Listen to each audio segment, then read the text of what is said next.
ये 10 है, 10⁻⁻24 ग्राम, ठीक, ये आता है 10⁻⁻। लगभग मास ऑफ न्यूट्रॉन जो होता है वो भी यही आता है। इसको भी हम यही लिख देते हैं कि 1.67 इंटू 10⁻⁻24 ग्राम, ठीक। लेकिन अगर हम मास ऑफ इलेक्ट्रॉन की बात करें, मास ऑफ इलेक्ट्रॉन जो होता है वो होता है हमारा 9.1 इंटू 10⁻⁻28 ग्राम, ठीक। तो यार अब 28 ग्राम है तो ये -24 में है और वो -28 में है, समझ रहे हो, लगभग जो होता है वो मतलब बहुत हल्का हो जाता है। तो इसको हम निग्लेक्ट कर देते हैं। हम कहते हैं कि हमको अगर वजन नापना है, मास ऑफ एटम, किसी भी एक एटम का, कोई भी एलिमेंट हो, कार्बन हो, नाइट्रोजन हो, ऑक्सीजन हो, सल्फर हो, कुछ भी हो, उसके एटम का हमको अगर वजन नापना है तो हम कहेंगे कि हमको भैया प्रोटॉन बता दो, न्यूट्रॉन बता दो, ठीक, क्या बता दो, प्रोटॉन और न्यूट्रॉन बता दो। हम आपको बता देंगे कि हमको एक का पता है, एक प्रोटॉन का मास हमको पता है और वही न्यूट्रॉन का मास भी होता है, ठीक। तो एक प्रोटॉन और न्यूट्रॉन का हमको मास पता है।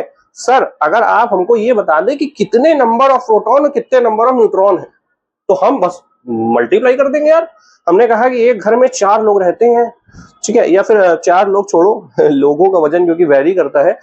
हमने कहा कि मेरे हाथ में, मेरे पास 2 पेन है, ठीक, 2 पेन है मेरे पास। हमने कहा कि यार एक पेन का वजन 10 ग्राम है मान लो, ठीक है। तो हमने कहा कि मेरे अगर ऐसे ही मेरे पास 50 पेन है, ऐसे ही मेरे पास 50 पेन है, तो कितना वजन हो जाएगा। हमने कहा अरे सर एक पेन का वजन 10 ग्राम है, आपके पास 50 है, तो 50 इंटू 10 कर देंगे तो 500 ग्राम आ जाएगा। इसमें क्या बड़ी बात है। जैसे टॉफी होती है, 2 रुपए की एक टॉफी है, तो बताओ 10 टॉफी कितने की पड़ेगी, 20 रुपए की। तो वैसे ही हम लोग का मास ऑफ एटम भी होता है। तो हम लोग इसको क्या करते हैं, निग्लेक्ट कर देते हैं, क्योंकि ये बहुत हल्का होता है, तो इसको हम कर दिए निग्लेक्ट। तो हमने ये देखा कि मास ऑफ प्रोटॉन और मास ऑफ न्यूट्रॉन जो है ये ऐसा कुछ होता है, ठीक। तो लेकिन यार इसमें हमको ये भी देखना पड़ेगा कि कितने नंबर ऑफ प्रोटॉन है और कितने नंबर ऑफ न्यूट्रॉन है, उससे भी मल्टीप्लाई करना पड़ेगा। तो मास ऑफ प्रोटॉन को हम अगर जितने नंबर ऑफ प्रोटॉन है, मान लो हम मान लेते हैं यहाँ पे मल्टीप्लाई कर देते हैं नंबर ऑफ प्रोटॉन, हम मान लेते हैं NP, ठीक, और यहाँ पे मान लेते हैं कि नंबर ऑफ न्यूट्रॉन जो है NN है, ठीक। तो इसको भी हम मल्टीप्लाई कर देते हैं नंबर ऑफ प्रोटॉन से और इसको भी मल्टीप्लाई करते हैं नंबर ऑफ न्यूट्रॉन से, ठीक। तो ठीक है सर, अब इसमें अगर एक का हमको पता है, अगर 10 होंगे तो 10 से मल्टीप्लाई कर देंगे, यहाँ 11 होंगे तो 11 से मल्टीप्लाई कर देंगे और ऐड कर देंगे। तो हमने कहा ये चीज तो सेम है, ये चीज को तो हम कॉमन ला सकते हैं। तो हमने कहा यार ये कॉमन ले आते हैं, तो ये हम direct mass of proton as it is लिख देते हैं और हमने यहाँ पे लिखा number of proton plus number of neutron, ठीक, number of proton plus number of neutron. और अभी हम लोगों ने बात की कि नंबर ऑफ प्रोटॉन और नंबर ऑफ न्यूट्रॉन किसके बराबर होता है। सर वो तो मास नंबर के बराबर होता है। और हमको किसी भी एलिमेंट का मास नंबर तो यार उसकी खोपड़ी पे लिखा हुआ था, वो तो हम आंख बंद करके भी देख सकते हैं, ठीक। तो बस यहां से हम लिख सकते हैं कि ये दोनों क्या हो जाएगा, ए हो जाएगा। तो ए टाइम्स मास ऑफ प्रोटॉन, ठीक, ए टाइम्स मास ऑफ प्रोटॉन, ठीक है सर। हम इतनी बात समझ गए कि ए टाइम्स मास ऑफ प्रोटॉन है, हमको हर एलिमेंट का ए दिया रहता है, यानी कि मास नंबर दिया रहता है। कार्बन अगर 12 है तो यार उसका 12 टाइम्स मास ऑफ प्रोटॉन कर देंगे। हमने कहा कि कार्बन 14 का बताओ, 14 टाइम्स मास ऑफ प्रोटॉन कर देंगे। हमने कहा ऑक्सीजन 16 का बताओ, ऑक्सीजन 16 के एटम का वजन बता दो भैया। तो हमने कहा कि यार 16 को मास ऑफ प्रोटॉन से बस मल्टीप्लाई करना है। हमने कहा यार कि क्लोरीन 35 का बताओ, तो 35 को मास ऑफ प्रोटॉन से मल्टीप्लाई कर देंगे। हमने कहा ठीक यार, हमने कहा यार थोड़ा सा देखा जाए तो अटपटा लग रहा है, क्योंकि हम हर बार मास ऑफ प्रोटॉन को मतलब नहीं मल्टीप्लाई कर रहे हैं एक पर्टिकुलर इंटीग्रल नंबर से, क्योंकि हमारा जो ए है वो तो यार इंटीजर ही होगा हमेशा। तो हमने कहा कि मास ऑफ प्रोटॉन को कुछ फिक्स कर देते हैं, क्योंकि हमेशा वही नंबर को मल्टीप्लाई कर रहे हैं। तो हम लोग यहीं पे फिक्स कर देते हैं कि मास ऑफ प्रोटॉन जो होता है वो क्या हो जाता है, हमारा मास ऑफ प्रोटॉन हम उसको कह देते हैं कि वो है 1 AMU के बराबर, ठीक। तो ये ध्यान रखो कि मास ऑफ प्रोटॉन जो है हम लोग कह देते हैं कि वो 1 AMU के बराबर है। क्या है, atomic mass unit. Atomic mass unit क्योंकि एटम के मास की यूनिट है, इसीलिए इसको हम एटॉमिक मास यूनिट कह रहे हैं। तो हम इसको क्या लिख सकते हैं, ए टाइम्स मास ऑफ प्रोटॉन लिखो, या ए टाइम्स A इंटू एमयू लिख दो, ठीक, या U भी लिख सकते हैं, इसको लिख सकते हैं A टाइम्स U, छोटा U भी लिखते हैं, ठीक। तो इसको नोट कर लो कि एटॉमिक मास का क्या कहां से आया, फिर इसको और आगे देखते हैं।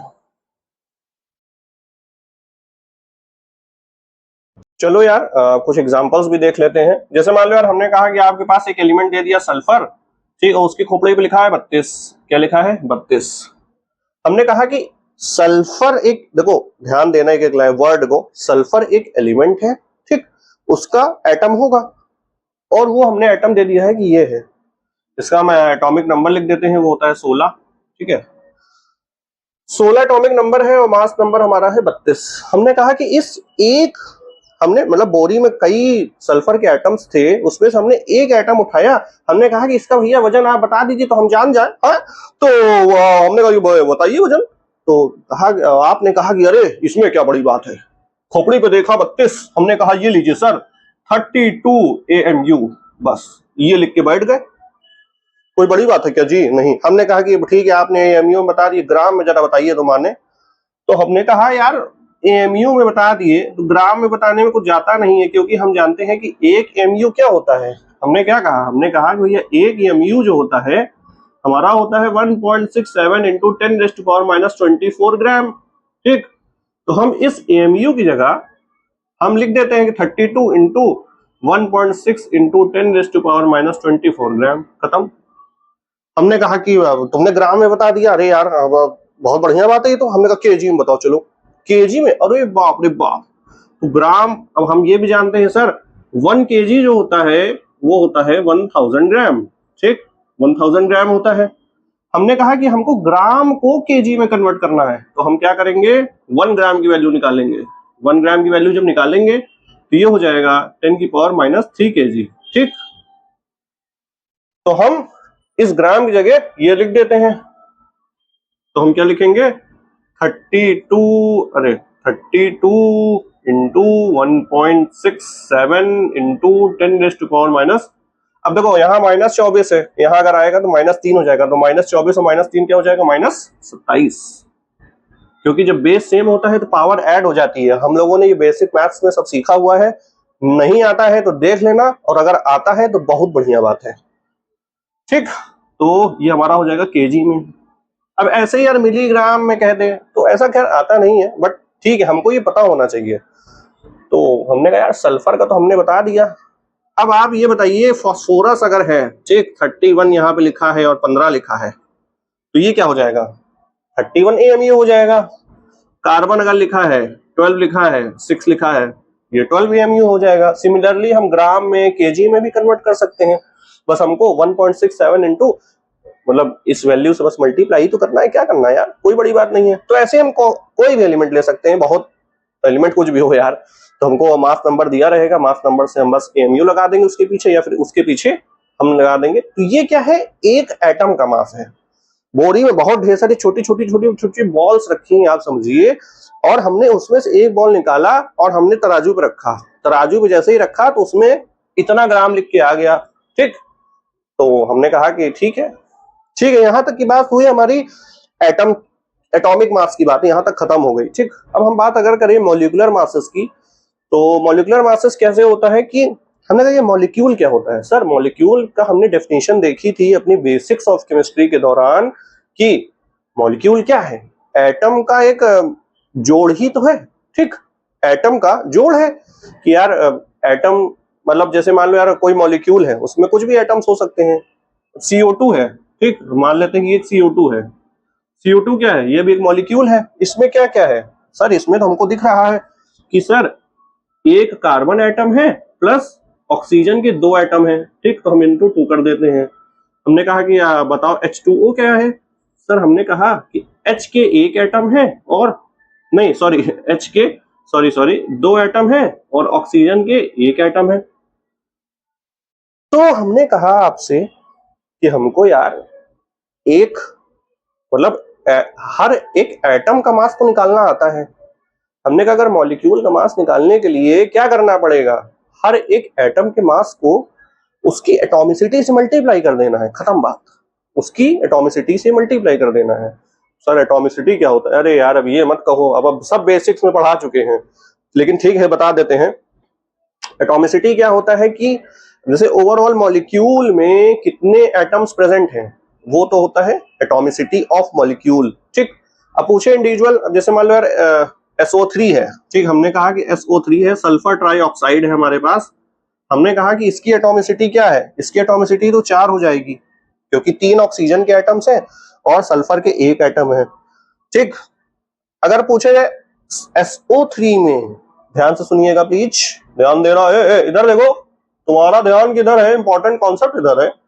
तो हमने कहा कि यार ऑक्सीजन के कितनी एटॉमिसिटी है, एटॉमिसिटी कितनी है 3, सल्फर की कितनी है 1, ओवरऑल कितनी है 4, 3 और 1 4, बस। तो ऐसे ही मान लो यार कुछ ऐसे दिया है कि कॉपर सल्फेट, ठीक, कॉपर सल्फेट दिया है, तो कॉपर क्या है 1, सल्फर क्या है 1, ऑक्सीजन क्या है 4, 4 1 5 1 6, तो इसकी एटॉमिसिटी क्या हो गई 6, बस।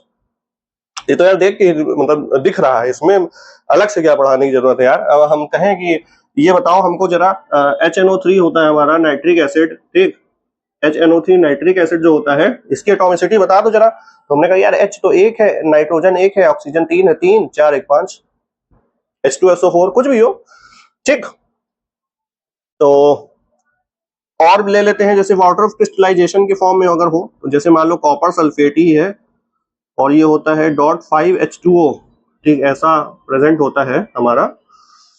हमने कहा यार इसकी एटॉमिसिटी बताओ, तो ये हमारा देखो, इसका मतलब थोड़ा सा अभी समझ लो, ये हम लोग जब कोऑर्डिनेशन केमिस्ट्री पढ़ते हैं उसमें अच्छे समझते हैं, बट अभी के लिए समझो कि देखो क्या होता है कि कोई, जैसे कॉपर सल्फेट क्या एक सॉलिड है, ठीक, सॉलिड मतलब कुछ पाउडर जैसा होगा, हमने उसमें क्या किया, पानी में डाला, ठीक, पाउडर हाथ में लिया, पानी में डाला, तो कॉपर सल्फेट के उसमें भाई ऑब्वियस सी बात है अलग अलग मॉलिक्यूल्स तो होंगे ना ढेर सारे, तो उसका एक मॉलिक्यूल से पानी के 5 मॉलिक्यूल जुड़ जाते हैं। क्या कह रहे हैं कि कॉपर सल्फेट के एक मॉलिक्यूल से पानी के भी बहुत सारे मॉलिक्यूल होंगे पानी के अंदर, और कॉपर सल्फेट के बहुत सारे आपस में गए, एकदम जो है गठबंधन हुआ, तो हमने ये पाया कि कॉपर सल्फेट के एक मॉलिक्यूल से वाटर के 5 मॉलिक्यूल जुड़ जा रहे हैं। तो ऐसे जो है ऐसे, और मतलब एक जुड़ा उसके साथ 5 जुड़ गए, तो ऐसे कई सारे ढेर सारे लड्डू होंगे, ठीक है। तो हम इस एक की बात करते हैं, इसकी अगर हम एटॉमिसिटी की बात करें तो क्या हो जाएगा बताओ सर? एटॉमिसिटी हमारे पास हो जाएगा कॉपर 1 6, सल्फर 1 6, 1 और 1 2, और ये 4 6, यहां तक तो समझ आ गया, 6 हो गया। अब देखो 5 मॉलिक्यूल है हाइड्रोजन के, हाइड्रोजन कितने मॉलिक्यूल 5, और एक मॉलिक्यूल की देखो तो एटॉमिसिटी 3 है, क्योंकि 2 हाइड्रोजन 1 ऑक्सीजन है, कितने हैं 2 हाइड्रोजन 1 ऑक्सीजन, 3 है और 5 है, तो 5 3 हो गया 15, 15 और ये 4 19 20 21। इसकी अगर एटॉमिसिटी की बात करेंगे तो इस एटॉमिसिटी हो जाएगी ऐसे लिख देते हैं, एटॉमिसिटी 21, मतलब सीधा सा इसमें कितने नंबर ऑफ एटम्स हैं, ठीक, नंबर ऑफ एटम्स है। कोई पूछे कि कार्बन सॉरी कॉपर कितना है, कॉपर सर 1 है, सल्फर कितना है, सल्फर हमारे पास सर 1 है, हाइड्रोजन कितना है, हाइड्रोजन सर 5 2 10 है, ठीक, ये ध्यान देना कि 5 2 10 है, 10 हाइड्रोजन है, ऑक्सीजन कितने हैं 5 ऑक्सीजन इधर है और 4 इधर है, 9 ऑक्सीजन है।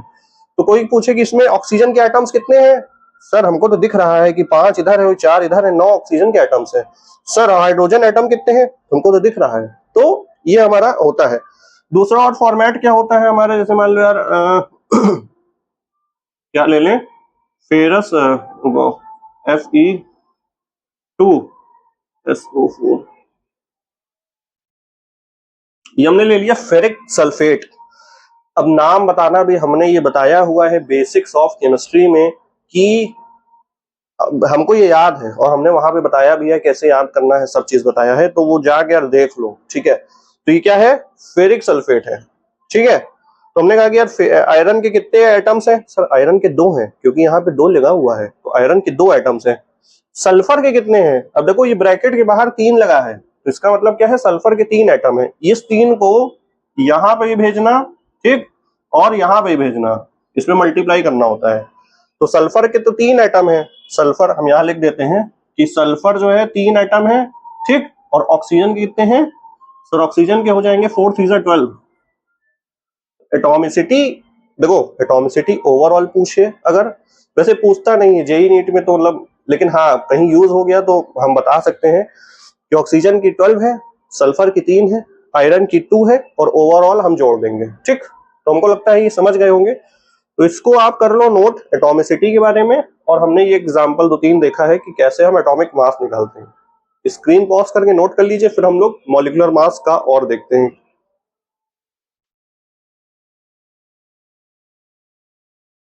तो आओ मॉलिक्यूलर मासेस के बारे में चर्चा आगे बढ़ाते हुए देखते हैं कि हमने कहा कि आपके पास है मान लो यार कैल्शियम कार्बोनेट, क्या है कैल्शियम कार्बोनेट, ठीक है, ये हम लोगों ने पढ़ा हुआ है कि कैल्शियम कार्बोनेट क्या होता है। हमने कहा कि ये मॉलिक्यूल है, हाँ सर एक मॉलिक्यूल दिख रहा है। हमने कहा कि यार इसका हमको मास बता दो, वजन। तो हमने कहा कि सर वजन कैल्शियम का, अगर हमने कैल्शियम का वजन कर ले ऐड, ठीक, कार्बन कितने हैं सर, कार्बन का ऐड कर लेते हैं, ठीक, ऑक्सीजन सर 3 है तो 3 इंटू ऑक्सीजन कर देते हैं।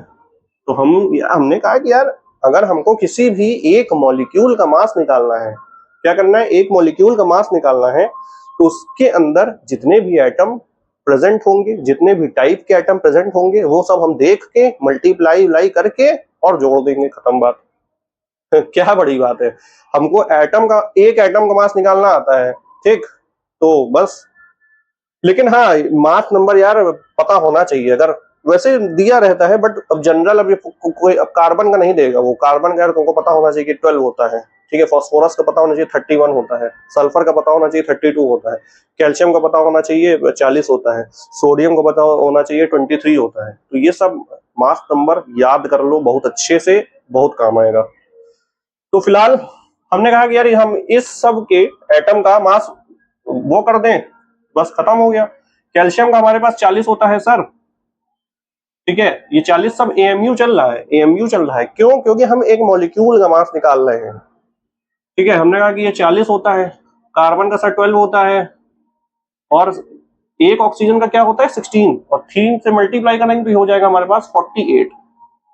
तो इन सबको हम ऐड करते हैं, 48 प्लस 12 कितना हुआ 60, और 40 इसका हो गया आंसर 100 एएमयू, या फिर 100 यू, यूनिफाइड यू भी लिख सकता है, ठीक।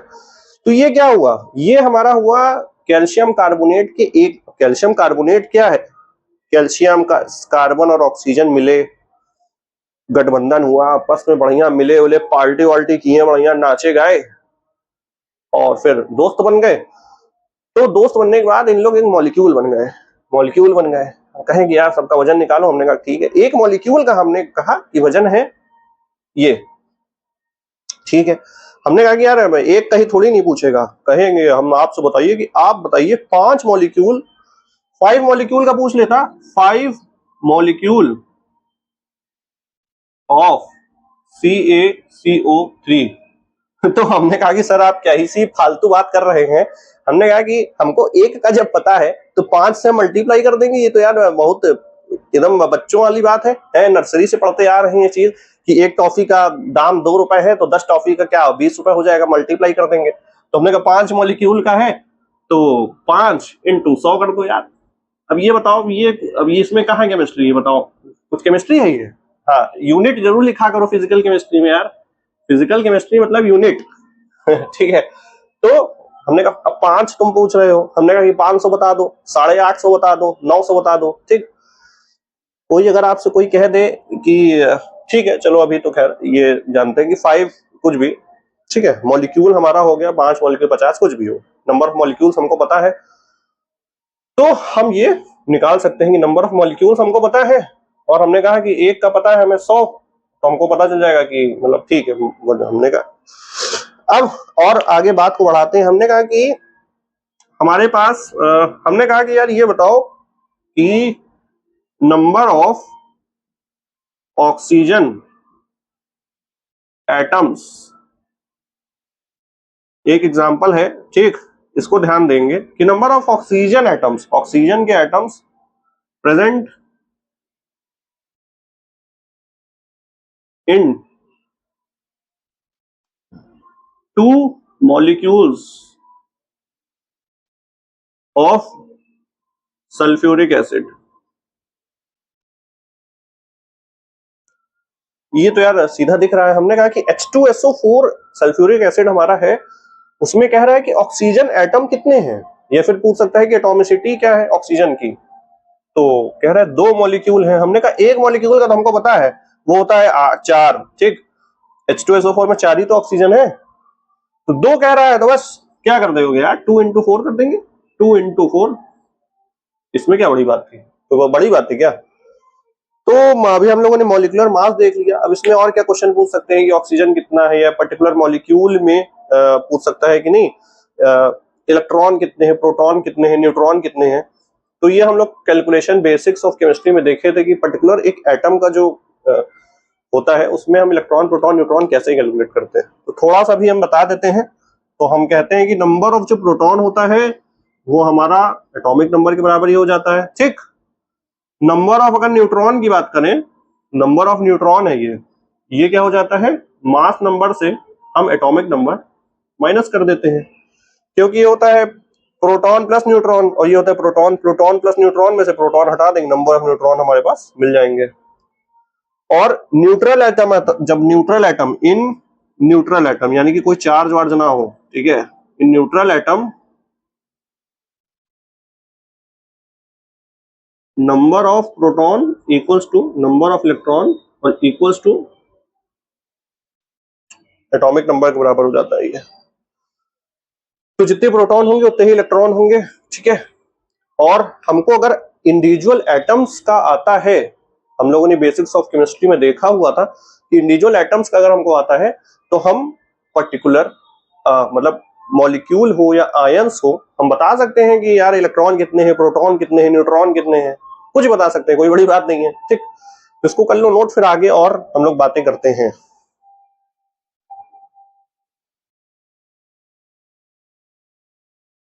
चलो यार, इलेक्ट्रॉन, प्रोटॉन, न्यूट्रॉन की कैलकुलेशन के कुछ एग्जांपल एक आध ले लेते हैं, क्योंकि हम लोग वहां पे तो बहुत से एग्जांपल किए थे।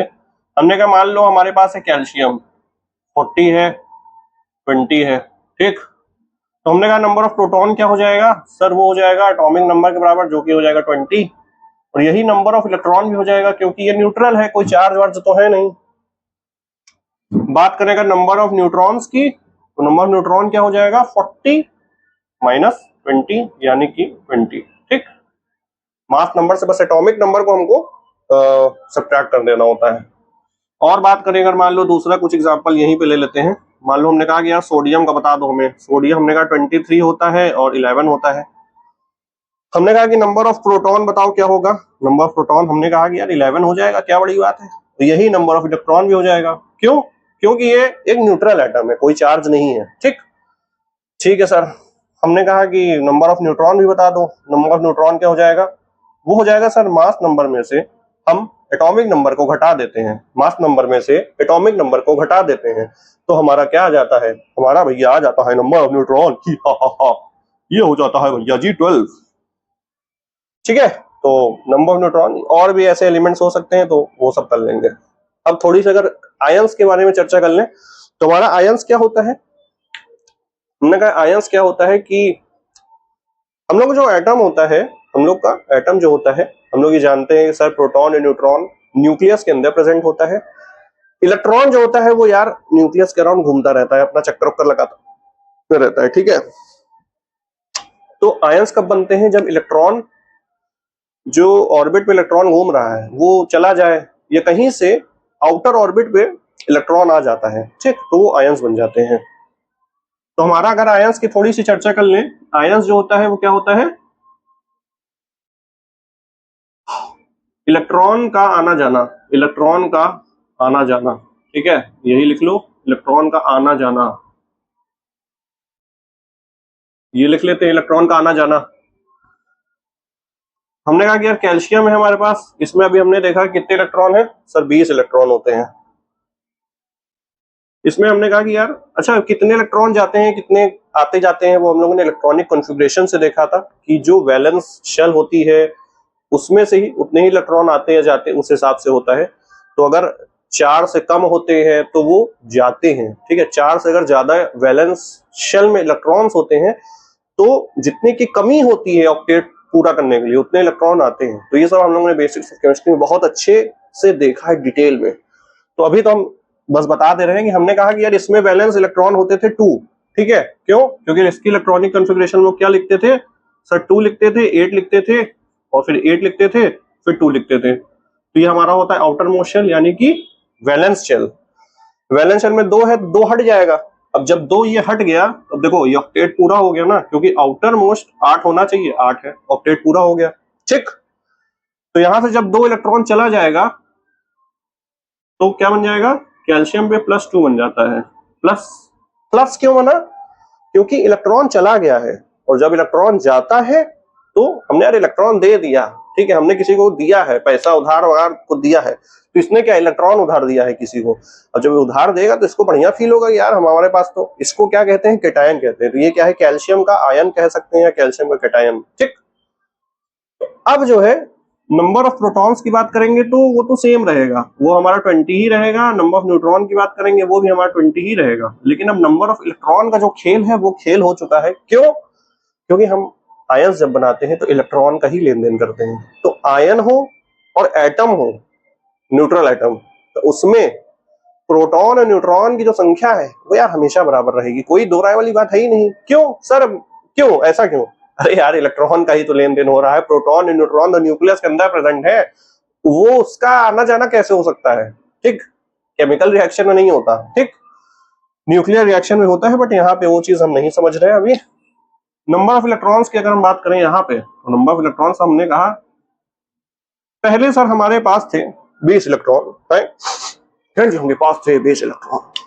अब क्या हुआ कि उसने 2 इलेक्ट्रॉन दे दिया, दान दे दिया। क्यों? ताकि वो बढ़िया बढ़िया मजेदार हो जाए और कॉन्फ़िगरेशन फिल कर ले। अब 20 में से 2 चले गए, सर क्या हो गया? 18 हो गया, ठीक है। तो ऐसे ही इसको हम कैटायन कहते हैं जब प्लस चार्ज होता है, +1 +2 +3 कुछ भी हो, और जो नंबर बताता है वो बताता है कि कितने इलेक्ट्रॉन गए हैं। तो ऐसे ही एक और एग्जांपल अगर हम ले लें कि क्लोरीन है मान लो हमारे पास, ठीक। क्लोरीन का सर कॉन्फ़िगरेशन होता है सर 2, 8, 7, ठीक है, 2, 8, 7 होता है। अब क्या होता है कि सर हमारा आउटर मोस्ट शेल में 7 इलेक्ट्रॉन प्रेजेंट है, ठीक है। 7 इलेक्ट्रॉन जब प्रेजेंट है वैलेंस शेल में, अब इसको ऑक्टेट पूरा करने के लिए कितने इलेक्ट्रॉन चाहिए? 1 चाहिए, 1। तो अब क्या करेगा? ये 1 किसी से उधार ले लेगा, कहेगा भैया मैं गरीब हूं, है अमीर, ठीक, लेकिन 1 ट्रिलियन डॉलर इलॉन मस्क है ये एकदम एक टाइप से, कह रहा है मैं गरीब हूं। जैसे ही इसके पास 1 इलेक्ट्रॉन आया ये बन गया स्टेबल, कहा मैं ही 1 ट्रिलियन डॉलर का मालिक हूं। उसके पास 1 इलेक्ट्रॉन बढ़िया आ जाता है और ये बन जाता है हमारे पास क्लोराइड आयन, और इसके पास एक नेगेटिव आ जाएगा, ठीक। बात करें प्रोटॉन की तो वही नंबर ऑफ प्रोटॉन जैसे इन दोनों में सेम ही है, ठीक। तो इसमें प्रोटॉन कितने होते हैं? प्रोटॉन हमारा हो जाता है इसमें कितना होता है यार? 17, ठीक। और नंबर ऑफ न्यूट्रॉन की बात करें तो ये कितना होता है? 18, ठीक है। अब नंबर ऑफ इलेक्ट्रॉन की अगर बात करें, नंबर ऑफ इलेक्ट्रॉन यहाँ पे क्या हो जाएगा? 17 है ना, तो 1 हो जाएगा 18। तो यहाँ पे नंबर ऑफ इलेक्ट्रॉन कितने हैं? नंबर ऑफ इलेक्ट्रॉन जो है वो 17 है। प्रोटॉन न्यूट्रॉन सेम है दोनों में, लेकिन तो ये हमारा जब एनायन होता है तो मतलब माइनस चार्ज होता है तो एनायन होता है। माइनस क्यों है?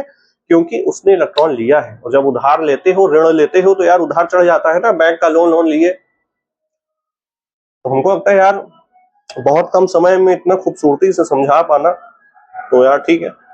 आयंस के बारे में चर्चा हुई, कैटायन एनायन के बारे में चर्चा हुई, और नंबर ऑफ प्रोटॉन न्यूट्रॉन और इलेक्ट्रॉन किसी न्यूट्रल एटम में कैसे निकालते हैं और किसी आयंस में कैसे निकालते हैं वो हमने देख लिया है।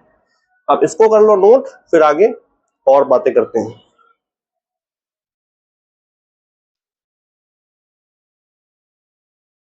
तो अभी तक तो ये ऐसी जो चीज थी हम लोगों ने बेसिक्स ऑफ केमिस्ट्री में देख लिया है, बट अब थोड़ा सा और बात करते हैं, क्योंकि हम लोग जेईई और नीट के स्टूडेंट हैं तो हम लोग को और अच्छी बातें करनी चाहिए। ये सब तो बच्चों वाली बात थी।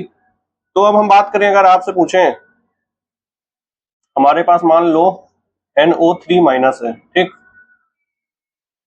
NO3 माइनस होता है, इसको हम लोग क्या बोलते हैं? अगर जिन बच्चों को पता है, जिन स्टूडेंट्स को पता है यार, इसको कमेंट डाउन करो कि इस आयन को, इसका आयन का नाम क्या है। जैसे सल्फेट होता है SO4-2, वैसे NO3 माइनस का क्या नाम होता है, ठीक, तो ये बताए हुए हैं।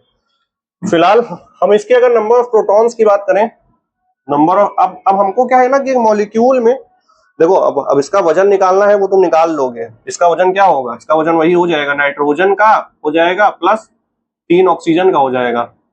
नाइट्रोजन का क्या होता है सर? 14 होता है एक नाइट्रोजन का। 3 ऑक्सीजन का क्या सर हो जाएगा? 3 इंटू 16, 48। 48 और 4 कितना हुआ? 52 और 62 हो जाएगा, ठीक, ठीक है, 62 AMU हो जाएगा, कोई बड़ी बात नहीं है, तो हम कर लेंगे। अब इसमें कह रहे हैं कि number of proton, number of neutron, number of electron निकालो। अब तो उसमें भी कोई बड़ी बात नहीं है, बस उसमें बस हमको यार देखना है। देखो, प्रोटॉन न्यूट्रॉन तो निकालने में गलती नहीं होती स्टूडेंट से, बट इलेक्ट्रॉन निकालने में हो जाती है, क्योंकि इसमें माइनस चार्ज है वो भूल जाते हैं, ठीक है। तो प्रोटॉन की अगर हम बात करें तो नंबर ऑफ प्रोटॉन क्या हो जाएगा?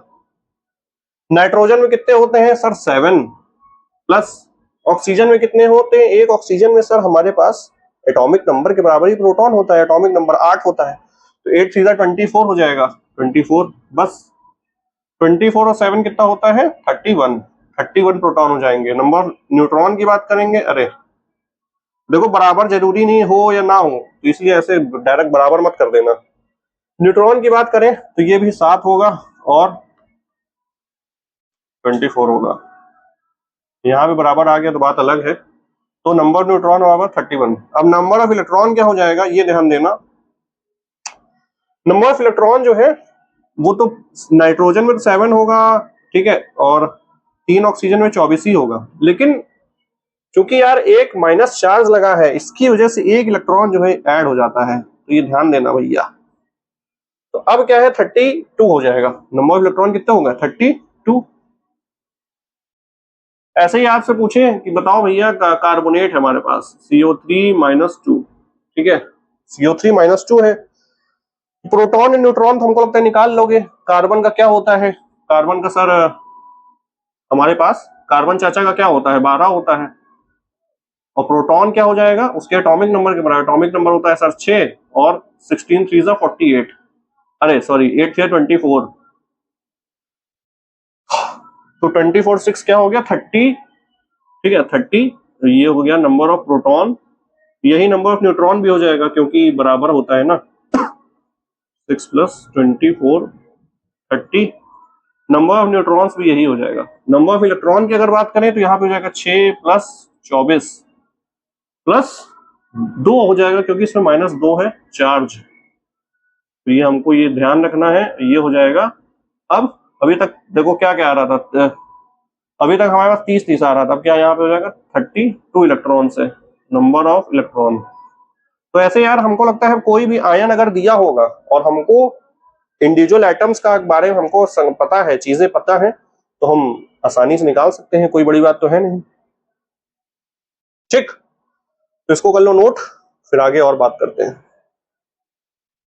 तो हम लोगों ने एटॉमिक मास देख लिया, मॉलिक्यूलर मास देख लिया, ठीक। एटम का मास निकालना, number of proton neutron, number of electron निकालना है, फिर किसी मॉलिक्यूल में निकालना, किसी आयन में निकालना, ठीक है। आयन हो सकता है, एटॉमिक आयन भी हो सकता है, फिर मॉलिक्यूलर आयन हो सकता है, तो उसमें हम लोग प्रोटॉन न्यूट्रॉन और इलेक्ट्रॉन की बातें कर सकते हैं। मास नंबर मतलब समझ लिए, एटॉमिक नंबर मतलब समझ लिए। एक और टर्म होती है जो कि बहुत ज्यादा यूज होती है, तो उसको हम समझते हैं, वो होती है हमारी आइसोटोप्स। क्या होती है? आइसोटोप्स। इसको हम लोग यार बेसिक्स ऑफ केमिस्ट्री में देख चुके हैं, बट यहाँ पे एक बार और देख लेते हैं कि आइसोटोप का क्या सर मतलब होता है। कि देखो, एलिमेंट्स मतलब एटम ऑफ सेम एलिमेंट्स, तो ये ध्यान रखना पहली चीज, तो एटम ऑफ सेम एलिमेंट्स, ठीक, have same atomic number and different mass number, ठीक। एटॉमिक नंबर हमारा जो है सेम हो और मास नंबर हमारा डिफरेंट होता है। सर इसका मतलब क्या है, थोड़ा सा और जो है सही से कृपया करके हमको समझा दीजिए। ठीक है, हमने कहा कि एटम जो होना चाहिए सेम एलिमेंट की। सर इसका मतलब क्या है कि यार देखो, एलिमेंट है एक, मान लो यार कार्बन है, उसके अलग अलग आइसोटोप्स होते हैं। मतलब जैसे कार्बन होता है, कार्बन हमने लिया, कार्बन की कोई शीट ली, उसमें कार्बन 12 भी प्रेजेंट है, उसमें कार्बन 14 भी प्रेजेंट है।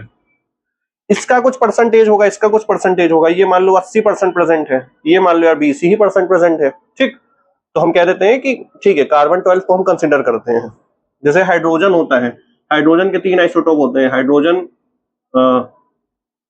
Hydrogen 1, hydrogen 2, hydrogen 3। ठीक, इसको हम बोलते हैं प्रोटियम, ड्यूटेरियम और ट्रिटियम। हाइड्रोजन के 3 आइसोटोप्स हैं, तीनों का एटॉमिक नंबर जो है 1 ही है, 1 1 और ये भी हो गया 1। ठीक है, लेकिन हम मास नंबर देखें तो ये क्या है, डिफरेंट है, इसका 1 है, इसका 2 है, उसका 3 है। तो हाइड्रोजन का जो एलिमेंट होगा उसमें इस टाइप 3 आइसोटोप प्रेजेंट है उसमें। मतलब ये डिस्कवरी की गई है, सब एक्सपेरिमेंटल बेस्ड रहता है कि यार खोजा हो जा गया तो यार इसमें 3 है, इसमें 2 है। ऐसे ऑक्सीजन के होते हैं, ऑक्सीजन का जैसे नहीं हम लोग क्या पढ़ते हैं 16 होता है, वैसे 18 भी होता है। तो क्लोरीन का होता है ऐसे 35 भी होता है, 37 भी होता है। तो क्लोरीन जो 35 होता है, जैसे क्लोरीन जो 35 होता है, क्लोरीन 35 जो होता है और क्लोरीन 37 होता है। ठीक, क्लोरीन 35 जो होता है वो हमारा 75% प्रेजेंट होता है, और ये क्लोरीन 37 जो है 25% प्रेजेंट होता है। ठीक, मतलब हम अगर एक एलिमेंट 100 अगर एटम्स प्रेजेंट हैं तो उसमें से 75 क्लोरीन के 35 वाले होंगे और 25 क्लोरीन के 37 वाले एटम्स होंगे। ठीक, उसके अंदर। तो ये हमारा हो जाता है आइसोटोप्स। आइसोटोप्स यहाँ जो छुपी हुई बात वो है कि सेम एटॉमिक नंबर का मतलब क्या होगा, same number of protons, same number of protons.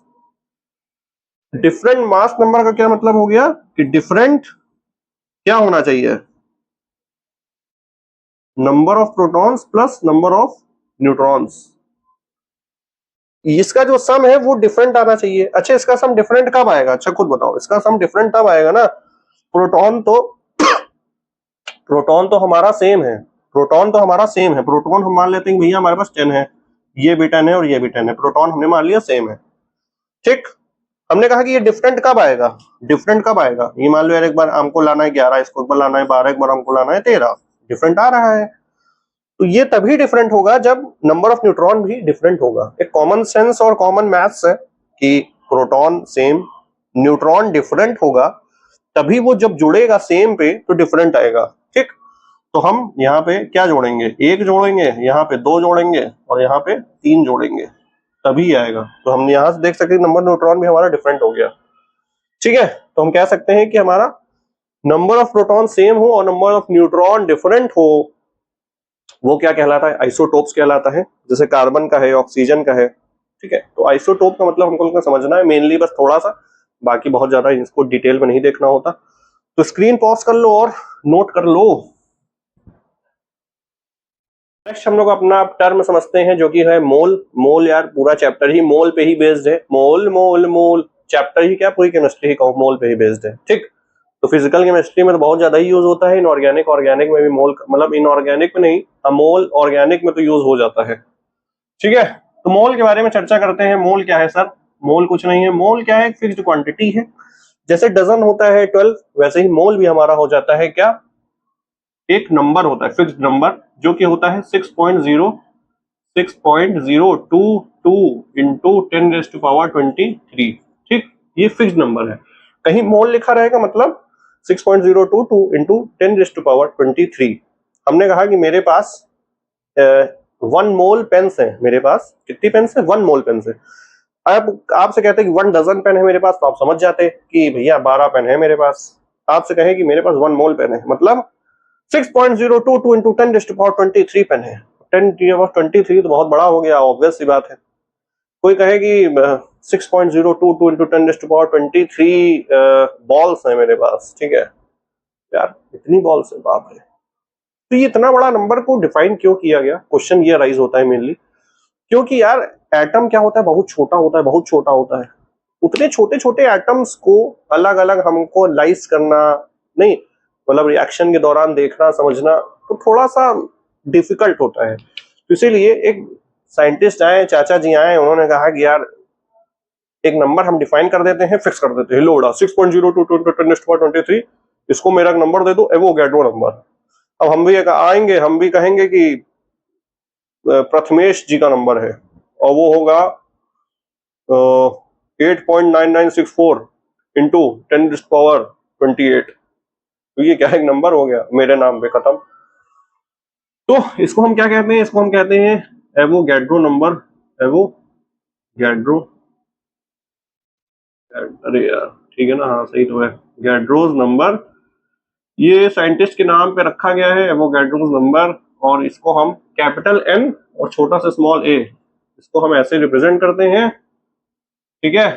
कहीं पे भी लिखा रहे पूरे केमिस्ट्री में कैपिटल एन छोटा सा ए, समझ लेना यही नंबर लिखा हुआ है। तो यार इतना नंबर लिखने से अच्छा ये लिख देते हैं। तो इसको पहली चीज तो यार इसको लाया क्या गया, इसका मतलब क्या है, इसको लाया गया कि हम समझ गए छोटे छोटे एटम्स होते हैं। लाया गया कि इसका क्या यूज है, कि हमने कहा कि यार हमने कहा कि हम कहें कि आपके पास है 1 मोल सोडियम के एटम्स, 1 मोल सोडियम के एटम्स आपके पास है। 1 मोल सोडियम के एटम्स, समझ पा रहे हो क्या है 1 मोल। पहली चीज तो 1 को तो 1 रखो, ठीक, 1 को तो 1 लिखेंगे सर, 1 को हम 1 लिखेंगे, मोल को हम लिख देंगे 6.022 इंटू 10⁻23। ये थोड़ा सा जो है 2 गड़बड़ हो गया है, इसको सही कर देते हैं 6.022 और बस मोल को हमने हटा दिया, बाकी चीज हम लिख देते हैं 6.022 सोडियम एटम्स। हमने क्या कहा कि हमने, अब हम एक एक एटम की बात नहीं करते, अब हम क्या करेंगे, एक बोरा लेंगे, Na सोडियम के एटम्स बोरे में भर देंगे, ठीक है। अब हम बोरे को उठाएंगे और हम उसको तौलने के लिए रख देंगे वजन। हम एक बोरे में से एक जब छोटी सी बॉल सोडियम की एटम की निकाल रहे थे, तब हम देख रहे थे कि वो आ रहा था 23 AMU। जब हम एक मोल सोडियम रखेंगे, यानी कि Na सोडियम के एटम्स रखते हैं बोरा लगा के, ठीक है, बोरे में लिए और वजन करने के रख दिया, भाई उसमें तो बहुत ढेर सारा है, तो बोरा हम उठाना पड़ेगा, 2-4 लोग चाहिए उसमें से उठाने के लिए, तो रखेंगे तो हम देखते हैं कि इतने ढेर सारे पार्टिकल्स हैं, कितना आएगा, तो वो आता है हमारा क्या, वो हमारा आता है, पहले चलो एक सोडियम का एटम का क्या है सर 23, ठीक, इंटू, चलो अभी थोड़ा सा इसको रहने देता, अभी सिर्फ कितना मतलब समझो कि क्या है। तो हमने कहा कि इतने सोडियम के एटम्स हैं, हमने कहा कि 2 moles CO2 molecule, 2 moles CO2 molecule. हमने कहा यार एक CO2 मॉलिक्यूल का मतलब तो हम समझते हैं, CO2 के कई सारे मॉलिक्यूल होंगे, उसमें से हम एक तो ऐसे उठाएंगे, कहेंगे ये एक CO2 का मॉलिक्यूल है, आपको ये हमने दे दिया, ये लीजिए रखिए अपने पास, मजे करिए जिंदगी के। अब ये कह रहा है 2 मोल है CO2 के, तो हमने कहा 2 को तो तुम 2 लिखो, मोल की जगह लिखो 6.022 इंटू 10⁻23, ठीक, और कितने हो गए, इसको हटाओ, लिखेंगे क्या CO2 मॉलिक्यूल्स। तो हमको लगता है मोल का मतलब समझ आ रहा होगा कि मोल का कुछ मतलब नहीं है, मोल एक फिक्स्ड नंबर है, ठीक है। तो हम छोटी छोटी क्वांटिटीज, इतनी छोटी है एटम्स, उसको डिफाइन करने के लिए हम बता देते हैं कि ये हमारा मोल का कुछ खेल है। कहीं लिखा हो कि 2 mole of sodium atom, 2 into Na sodium के एटम हो जाएंगे। कहीं लिखा हो 40 कैल्शियम के 40 कैल्शियम आयंस है, 40 मोल कैल्शियम आयंस है, तो 40 इंटू Na कैल्शियम आयंस हो जाएंगे। बस मोल को हमको Na से रिप्लेस कर देना है, कहीं पे भी मोल का टर्म आए, ठीक। तो आपसे कहा जाए कि हमारे पास जो है 5 मोल गेहूं के दाने हैं, 5 मोल, ठीक। कोई कहेगा 5 मोल तो यार कितना ही होता है, अब आपको पता है कि 5 मोल गेहूं के दाने मतलब 5 इंटू Na गेहूं के दाने हैं, ठीक है। तो वो जितना भी होगा वो देखा जाएगा। तो अभी के लिए मोल का मतलब हमको लगता है समझ गए होंगे कि एक फिक्स्ड क्वांटिटी होती है, वो गैड्रो नंबर इसको कहते हैं, Na से रिप्रेजेंट करते हैं, बस मोल लिखा है, वो एटम्स भी हो सकता है, मॉलिक्यूल भी हो सकता है, या फिर आयंस भी हो सकता है, उतने ही होंगे। ठीक, कहीं लिखा है कुछ भी तो हमको कहीं समझ गए होंगे। इसको कर लो नोट, फिर हम लोग और आगे चर्चा करते हैं। तो मोल का यार चक्कर थोड़ा सा इसलिए फंसा क्योंकि हम लोग को ग्राम एटॉमिक मास और ग्राम मॉलिक्यूलर मास के बारे में समझना है। हालांकि हम लोगों ने बेसिक्स ऑफ केमिस्ट्री में समझ लिया है, बट यहाँ पे एक बार फिर से समझते हैं। हमने कहा ग्राम एटॉमिक मास, ठीक, गैम गैम गैम गैम कुछ नहीं। अगर एटॉमिक मास, अभी तक हम लोग एक एटम का मास निकाल रहे थे, तो हमने कहा कि उसका वजन आ रहा था एएमयू में, एटॉमिक मास यूनिट में।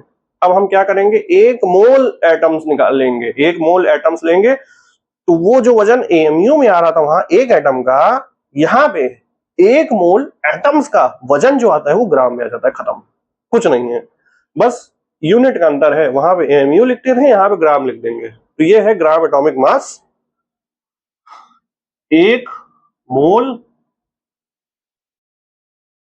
एंटिटी, ठीक है, एंटिटी, एंटिटी मतलब एटम, मॉलिक्यूल, आयन, कुछ भी हो, एक मोल एंटिटी का मास, ठीक, यही हमारा होता है। क्योंकि ये ग्राम एटॉमिक मास है तो इसलिए हम एंटिटी की जगह एटम लिख देते हैं। एक मोल क्या है, एक मोल एटम का मास, ठीक। हमको लगता है आप समझ गए होंगे। वैसे अगर ग्राम मॉलिक्यूलर मास की बात करें, ग्राम मॉलिक्यूलर मास, या फिर हम इसको कहते हैं मोलर मास भी कहते हैं, ठीक है, मोलर मास।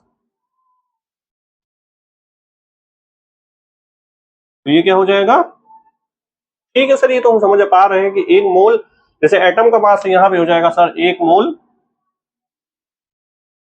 एक मोल मॉलिक्यूल का मास, मॉलिक्यूल का मास, बस, कुछ नहीं है। Gram atomic mass, gram molecular, कुछ नहीं है। अब देखो एक एग्जांपल दे रहे हैं, बाकी फिर हम लोग सब में डायरेक्ट यूज करेंगे। सोडियम हमारे पास होता है, हमने कहा कि हमारे पास है 1 मोल सोडियम एटम्स, ठीक, 1 मोल सोडियम एटम्स है। तो हमने अभी देखा था क्या होता है कि हमारे पास हो जाएगा 6.022 इंटू 10⁻23 सोडियम एटम्स। अगर हम बात करें वजन की, तो एक सोडियम एटम क्या हो जाता है, वो होता है 23 AMU, ठीक है। तो हम यहां पे लिख देंगे चलो mass of 1 mole sodium atom, ठीक, mass of 1 mole sodium atom की वजन की बात करते हैं यहाँ पे हम लोग। चलो अपनी चर्चा, 1 मोल मतलब हम सर कह सकते हैं 6.022 इंटू 10⁻23 सोडियम एटम का जो वजन, एक देखो यार, हमारे पास एक देखो बोरा है, उसमें Na सोडियम के एटम्स प्रेजेंट हैं। उस बोरे में एक हमको सोडियम एटम का वजन पता है, वो हमने देखा, वो 23 AMU होता है। 23 AMU हमको पता है, और वो वैसे ही छोटे छोटे कितनी बॉल्स हैं, Na बॉल्स हैं। हमको अगर एक का पता है तो हम Na से जब मल्टीप्लाई करेंगे तो वही तो वजन होगा। नहीं समझे, एक टॉफी है, मान लो यार, बॉक्स है हमारे पास, एक बॉक्स है हमारे पास। इस बॉक्स में हमारे पास इक्लेयर्स टॉफी भी है और पार्ले टॉफी भी है। हमने कहा यार इक्लेयर्स की 10 टॉफी है, इक्लेयर्स की 10 टॉफी है, पार्ले की 20 टॉफी है। एक इक्लेयर्स की टॉफी मान लो 1 ग्राम है, और एक पार्ले की टॉफी मान लो 2 ग्राम है, ठीक। तो 1 ग्राम को 10 से मल्टीप्लाई करोगे तो 10 ग्राम आ जाएगा, और 2 से 20 को करोगे तो 40 ग्राम आ जाएगा। टोटल कितना हो जाएगा, 50 ग्राम। तो यही चीज तो हम इसमें भी कह रहे हैं कि सोडियम एटम्स जो हैं, एक एटम का मास तो हमको पता है वो 23 MU है, ठीक। हमारे बोरे में कितने एटम्स हैं, Na एटम्स हैं, हमको एक का पता है, और हमको नंबर भी पता है कितने टोटल है, तो हम बस मल्टीप्लाई कर देते हैं। तो वही हम कर रहे हैं, Na इंटू 23 नहीं 23 AMU को हम ग्राम में लिख रहे हैं, ठीक है। तो वो हो जाता है 1.67 इंटू 10⁻24 ग्राम। अभी हम लोगों ने देखा था ये बात। तो जब ये ग्राम में ये सब पूरा आता है ना, तो ये जब पूरा सॉल्व हो जाएगा तो ये पता है क्या आता है, कुछ नहीं, ये आता है 23 ग्राम। बस ये जो ग्राम है ये एज इट इज हो जाएगा 23 भी एज इट इज हो जाता है, और ये जो है दोनों चीज ये अपनी सॉल्व वॉल्व हो के अपना 1 आ जाता है। एग्जैक्ट 1 नहीं आता है, 1 पॉइंट कुछ कुछ जीरो रो करके ऐसे होता है, बट हम ठीक है 1 बोल देते हैं। तो यहां से क्या समझे कि अभी तक हम लोग एक एटम का मास निकाल रहे थे, एक एटम का वजन निकाल रहे थे, या फिर एक मॉलिक्यूल का वजन निकाल रहे थे, वो निकाल रहे थे यू में या फिर एएमयू में।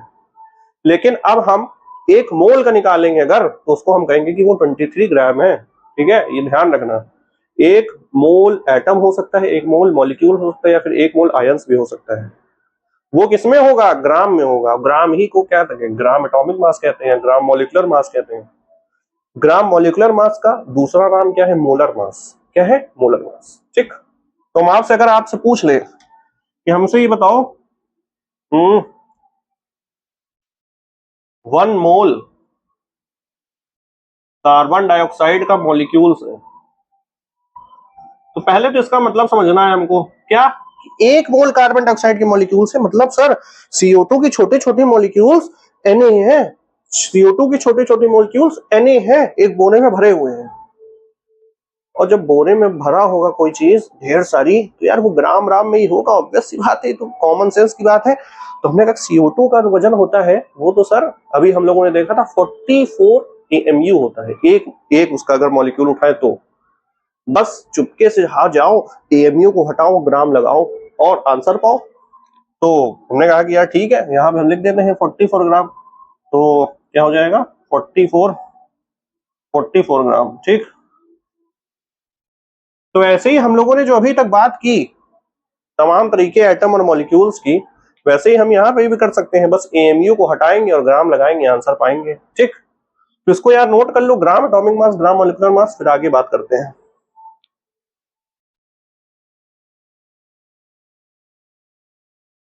तो हम लोग देखते हैं नेक्स्ट अपना relative atomic mass. Atomic mass देख लिए, मॉलिक्यूलर मास देख लिए, ग्राम एटॉमिक मास देख लिए और ग्राम मॉलिक्यूलर मास देख लिए हैं। ठीक।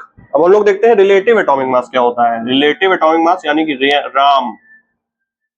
ठीक है, relative atomic mass. Relative atomic mass क्योंकि ये नाम जो है, नाम से ही पता चल रहा है कि रिलेटिव है, यानी कि हम किसी एक के रिस्पेक्ट में दूसरे की बात कर रहे होंगे। ठीक है, किसी एक के रिस्पेक्ट में हम दूसरे की बात कर रहे होंगे। तो हम क्या करते हैं कि हम लोग एटॉमिक मास निकाल रहे होते हैं, एटॉमिक मास। ठीक, एटॉमिक मास किसी का निकालते हैं, किसके निकालते हैं? हम निकालते हैं 1/12। रुको यार, मार्कर चेंज कर दें।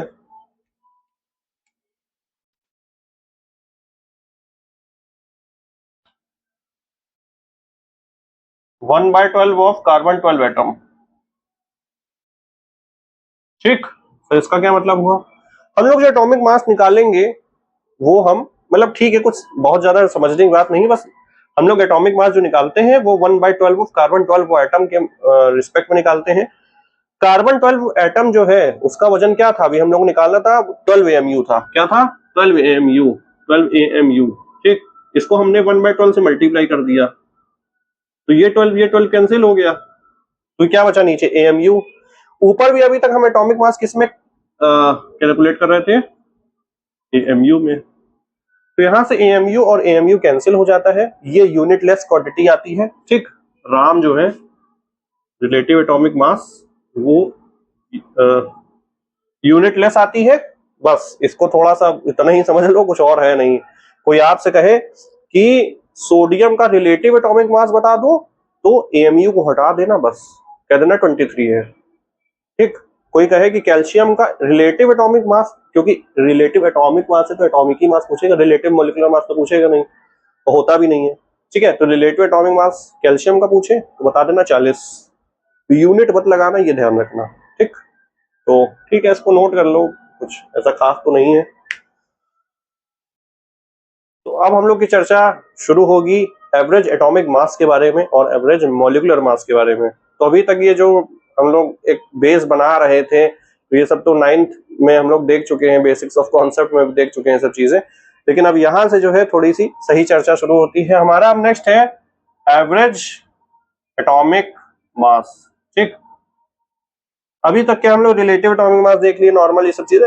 एवरेज का क्या मतलब है? एवरेज मतलब सर हुआ कि हम लोग एवरेज लेना जानते हैं कि सबको जोड़ के डिवाइड बाय जितने नंबर ऑफ वो चीज होती है उससे हम लोग डिवाइड कर देते हैं, वो हम लोग एवरेज निकलता है। जैसे मान लो यार कि हमने कहा कि आपके क्लास में मान लेते हैं कि एवरेज हाइट है 5.5, ठीक है, 5.5 के लोग हैं उनकी एवरेज हाइट है।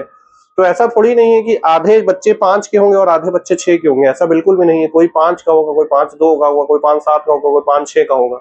तो ये हमको बताना पड़ेगा ना कि कितने नंबर ऑफ स्टूडेंट्स हैं वो 5-5 के हैं, कितने 5-6 के हैं, कितने 5-4 के हैं, कितने 5-7 के हैं।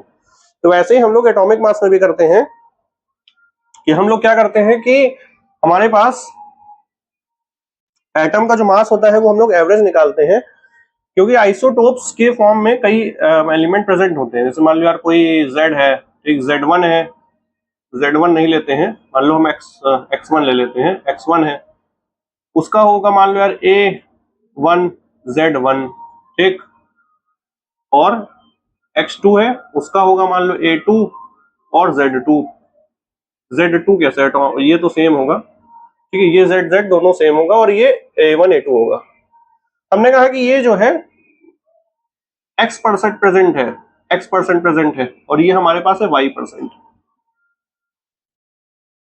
हमने कहा कि ये एक एटम जो है वो X% है, दूसरा एटम हमारे पास Y% है। हमने कहा ये एवरेज एटॉमिक मास बताओ। एवरेज क्या होता है कि ये परसेंटेज क्या है, अकरेंस हो सकता है, परसेंटेज अबंडेंस होता है, ठीक है। तो ये जो होते हैं परसेंटेज अकरेंस, अकरेंस ये आपको दिया रहेगा। अगर मान लो जैसे x दिया रहता है तो टोटल क्या है 100 होना चाहिए, तो हम y निकाल सकते हैं, 100 में से x को माइनस कर देंगे, ठीक। तो ये कैसे निकलता है एवरेज एटॉमिक मास की अगर हम बात करें तो वो हो जाएगा कि x% प्रेजेंट है और इसका वजन कितना है, उसका वजन सर A1 से मल्टीप्लाई करेंगे, क्योंकि वजन क्या होता है, एटॉमिक मास हमने अभी देखा था, हम मास नंबर से ही मल्टीप्लाई करते हैं, ठीक। सिमिलरली इसमें क्या करेंगे, इसमें भी हम लोग वैसे ही करेंगे, y को A2 से मल्टीप्लाई कर देंगे, नीचे हम लोग 100 लिखते हैं, ठीक। तो ये जो आएगा वो होगा हमारा एवरेज एटॉमिक मास। ऐसे हमारा एवरेज मॉलिक्यूलर मास भी होता है, लेकिन उससे पहले हमको एक चीज पता होना चाहिए, वो क्या है, वो होना चाहिए कि हमारे पास जो मोल्स होता है, मोल्स क्या होता है, मास बाय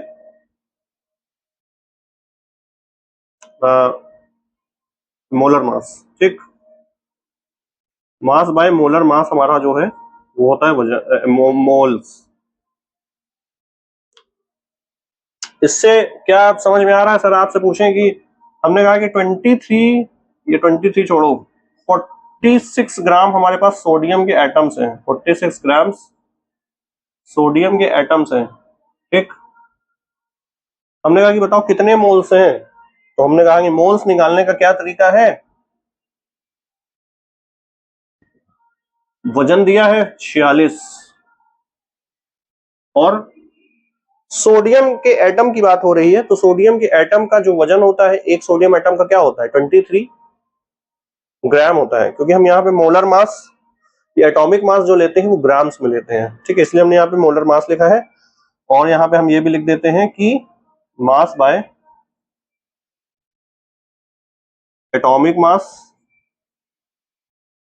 ठीक, वो भी किसमें होगा, ग्राम्स में होगा।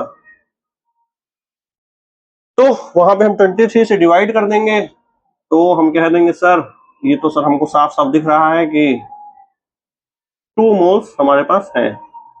तो ऐसे हम निकाल सकते हैं कि मास बाय मोलर मास हमारा क्या हो जाता है, या फिर mass by atomic mass in grams, ये हमारा होता है नंबर ऑफ मोल्स। कि नंबर ऑफ मोल्स अगर निकालना है, ढेर सारी कुछ क्वांटिटी दी है, कोई वजन दिया है, ठीक है, और हमको निकालना है कितने मोल्स, मोल तो कोई फ्रैक्शन में भी हो सकता है, क्योंकि यार मोल क्या है कि एक नंबर है, क्वांटिटी है। तो मान लो 0.5 मोल हमने कहा, आधा मोल है, तो यार अब इतनी बड़ी क्वांटिटी को आधा कर देंगे बस, ठीक है। तो इसको नोट कर लो एवरेज एटॉमिक मास के बारे में। इसके रिलेटेड अभी पीवाईक्यू भी देखते हैं, करो नोट करो।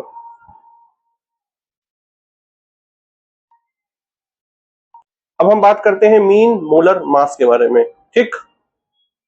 क्या करेंगे, मीन या फिर एवरेज मोलर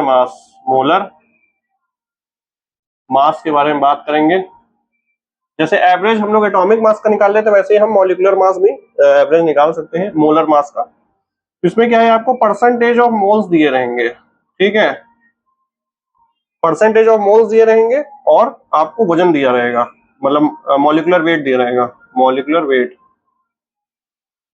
और आपस में इसको कर देना है मल्टीप्लाई बस, और डिवाइड बाय 100 कर देंगे। ठीक, हमने कहा कि मान लो यार कुछ ए है, वो है हमारे पास 20%, ठीक, हमारे पास मान लो बी है और ये है हमारे पास 60%, और बाकी है सी। तो 60 और 20 कितना हो गया, 80। तो 100 में से 80 जाएगा तो 20% ये भी हो जाएगा। इसका कुछ कुछ वजन होगा, हम मान लेते हैं कि इसका x है, इसका y है, इसका z है, ठीक, इसका y है, इसका z है। हमने कहा कि एवरेज बताओ, एवरेज या मीन मोलर मास, मोल्स का ये परसेंटेज दिया हुआ है, ठीक है, किसका दिया है, मोल्स। अगर परसेंटेज बाय मास दिया होगा, परसेंटेज बाय मास दिया होगा तो उसके हम मॉलिक्यूलर वेट से डिवाइड कर देते हैं, ठीक है। तो यहां पे हम क्या करेंगे, 20 को x से करेंगे मल्टीप्लाई, ठीक है, ये हो जाएगा 20 into x plus 60 into y plus 20 into z divide by 100। जो हमारे पास आंसर आएगा वही हमारा मीन मोलर मास हो जाएगा। हालांकि इसमें अभी तक ऐसा कुछ क्वेश्चन नहीं आया है, एवरेज एटॉमिक मास से आया है, वो अभी हम लोग देखते हैं। तो उसको तो ठीक है, चाहो तो नोट करो, ना चाहो ना नोट करो। तो बहुत जो है पढ़ाई वढ़ाई हो गई है। अब 39 ईयर्स पीवाईक्यू की बुक से हम लोग क्वेश्चंस करना शुरू करते हैं कि हमारे पास कौन कौन से पीवाईक्यूज आए हैं जो आज के टॉपिक से रिलेटेड है, सारे करेंगे, ठीक। तो क्वेश्चन फ्लैश हो रहा होगा आपके स्क्रीन पे, इसको पॉज करिए स्क्रीन और ट्राई करिए कि आप कर पाते हैं, ठीक है। तो हो सकता है कुछ लोगों ने ट्राई किया हो, कुछ लोगों ने नहीं। तो आइए फिर इसको सोल्यूशन देखते हैं। तो हमारे पास क्वेश्चन ये कब आया है, किसी एग्जाम में आया है, किसी सन में कह रहा है कि suppose the element x and y combines together to form, दो कंपाउंड बना रहा है, ठीक, एक बना रहा है एक्स वाई, क्या है, एक्स वाई टू, एक है एक्स थ्री वाई टू, दो कंपाउंड बन रहे हैं, ठीक है सर, हमको पता चल गया इतनी बात। उसके बाद कह रहा है कि हम जब 0.1 मोल लेते हैं XY2 का, XY2 का 0.1 मोल लेते हैं तो वो वजन हमको आता है 10 ग्राम। 0.05 मोल लेते हैं X3Y2 का तो वजन आता है 9 ग्राम। तो हमको एटॉमिक वेट बताना है X और Y अलग अलग कि उसका क्या वजन होगा, ठीक है। आओ फिर शुरू करते हैं। तो हमने ये बातें लिख ली हैं, इसका मोल ये है, इसका वजन ये है, और इसका मोल ये है, इसका वजन ये है। हमने कहा यार हमको x का और y का अलग अलग एटम का मतलब वजन निकालना है। तो हमने कहा कि x का वजन हम ले लेते हैं x, स्मॉल x, और y का हम ले लेते हैं स्मॉल y, ठीक। तो हमने कहा यार एक XY2 एक ये मॉलिक्यूल है, इसमें कौन कौन से एटम्स हैं और कितने हैं। तो हमने कहा कि सर x के तो एक एटम है, तो हम यहाँ पे x लिख देते हैं, और y का कितना एटम है, y का सर 2 है, तो यहाँ पे 2y लिख देते हैं। उसमें कोई हमको लगता है दिक्कत नहीं है। और यहां पे अगर बात करें तो x के 3 एटम्स हैं, y के 2 एटम्स हैं, तो 2 इंटू वाई लिख देते हैं। अभी हम लोगों ने सीखा था कि सर मोल्स जो होता है वो क्या होता है, मास बाय मॉलिक्यूलर मास, ठीक, molecular mass in grams, mass by molecular mass होता है ये। हमको एक आया यार मॉलिक्यूलर मास क्या हो जाएगा, mass upon mole. Molecular mass क्या हो जाएगा, मॉलिक्यूलर मास ये हो जाएगा मास अपॉन मोल्स। वही चीज हमको यहां करना है। हमको देखो यार मास दिया है और हमको मोल्स दिया है, तो 10 बाय 0.1 करते हैं। तो 10 बाय 0.1 जब करोगे क्या हो जाएगा, यहां से पॉइंट हटता है, एक जीरो ऊपर आता है, ठीक, तो ये हो जाएगा 100 ग्राम। यहां पे क्या हो जाएगा, हम क्या कर रहे हैं, हम सर मास बाय मोल कर रहे हैं। मास क्या है यहाँ पे सर 9 है, मोल क्या है 0.05। अब देखो पॉइंट हटाते हैं तो 1 2 1 2।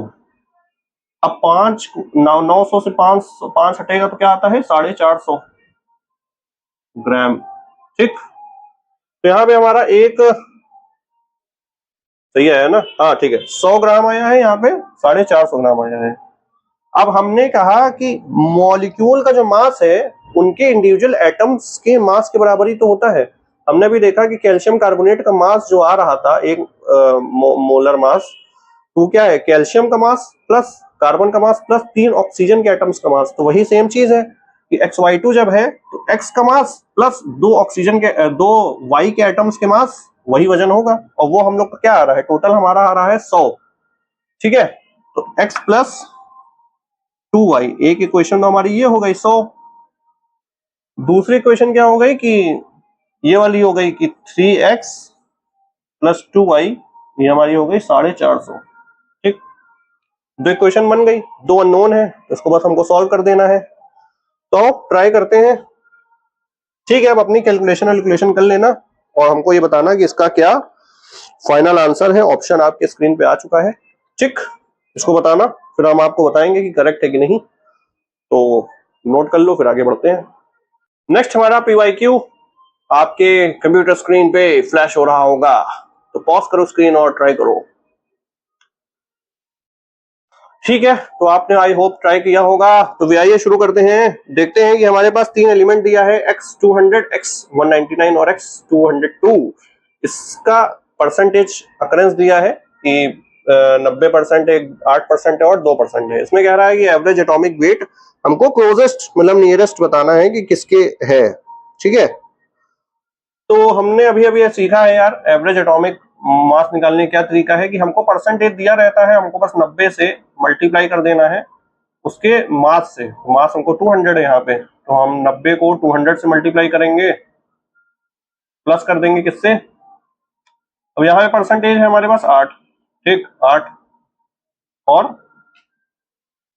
199 से मल्टीप्लाई करके प्लस कर देंगे किससे, 2 इंटू 202। ठीक है, तो यहाँ पे बस इसको डिवाइड बाय 100 कर देंगे, पूरे को डिवाइड बाय 100। बस अब इसको कैलकुलेशन करना आपका काम है और अप्रोक्सीमेशन ले सकते हैं थोड़ा थोड़ा, क्योंकि जो भी है। ठीक, तो इसको नोट कर लो, फिर आगे नेक्स्ट देखते हैं। नेक्स्ट हमारा नीट का PYQ है। ठीक यार, 1990 में आया है, तब पता नहीं कौन जिंदा था, हम तो नहीं थे यार तब, आप भी नहीं होंगे। खैर, बोरॉन के देखो 2 आइसोटोप दिए हुए हैं और क्या दे रहा है इसमें, बोरॉन 10 जो है 19% है और बोरॉन 11 जो है 81% है। कह रहा है यार कि एवरेज हमको बता दो एटॉमिक वेट। अब बताओ, एवरेज नहीं बता पाओगे, बस इसके परसेंटेज को 10 से एक बार मल्टीप्लाई करना, यानी कि 19 को 10 से मल्टीप्लाई करो प्लस 81 को 11 से मल्टीप्लाई करो, डिवाइड बाय 100 कर दो। ठीक, तो हमको लगता है ये तो आ जाएगा। तो इसका भी कमेंट हमको करना कि क्या ऑप्शन आ रहा है। ठीक, नेक्स्ट हम JEE के PYQ को देखते हैं, जो कि स्क्रीन पे आपके दिख रहा होगा। तो उसमें क्या कह रहा है कि हमको इसमें देखो एवरेज इस बार मास दिया हुआ है जो कि 35.5 ग्राम पर मोल। हमको बताना है कि क्लोरीन 35 और क्लोरीन 37 का क्या रेशियो होगा। वैसे तो यार याद होना चाहिए कि क्लोरीन 35 जो होता है वो हमारा होता है 75% और क्लोरीन 37 जो होता है वो होता है हमारा 25%। ठीक, क्या होता है, क्लोरीन 35 25% होता है, नहीं 75 होता है। ठीक, और क्लोरीन जो 37 होता है वो 25% होता है। अब इसमें पूछ रहा है इसका बताना है। देखो 35:37 लिखा हुआ है, तो 35:37 क्या हो जाएगा, इसको अगर हम मान लें 75/100 लिखेंगे। ठीक, 75/100 को क्या लिखेंगे 25/100। और क्योंकि आप मैथ्स इतनी तो जानते हैं, इसका जब हम रेशियो लेंगे तो क्या हो जाएगा, सिंपल 100 से 100 कट जाएगा और ये हो जाएगा 3, तो ये हो जाएगा 1, तो 3:1 हो जाएगा।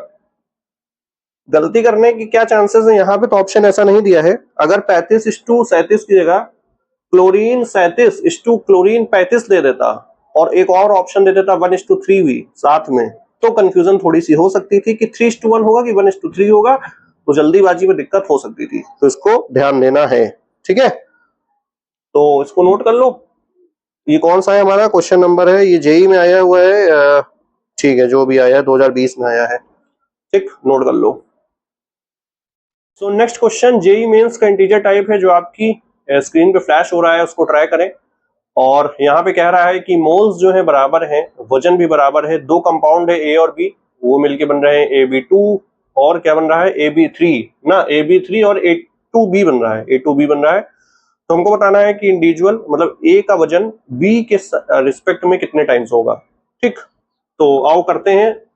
हमने कहा कि मोल्स जब बराबर है तो वजन भी बराबर होगा, मतलब वजन भी बराबर लिखा हुआ है, तो हम वजन को मान लेते हैं कि W है, वजन अपॉन ये वजन, ये भी वजन बराबर होगा। ठीक, हम ए वाला जो एटम है उसका एक एटम का जो वजन स्मॉल ए मानते हैं, बी वाले एटम का वजन स्मॉल बी मानते हैं। ठीक, क्योंकि यहाँ दो एटम ए के हैं तो 2 टाइम्स हम ए करेंगे, क्योंकि हम ये सीखते आए हैं, और एक एटम बी का है तो 2A + B कर देंगे।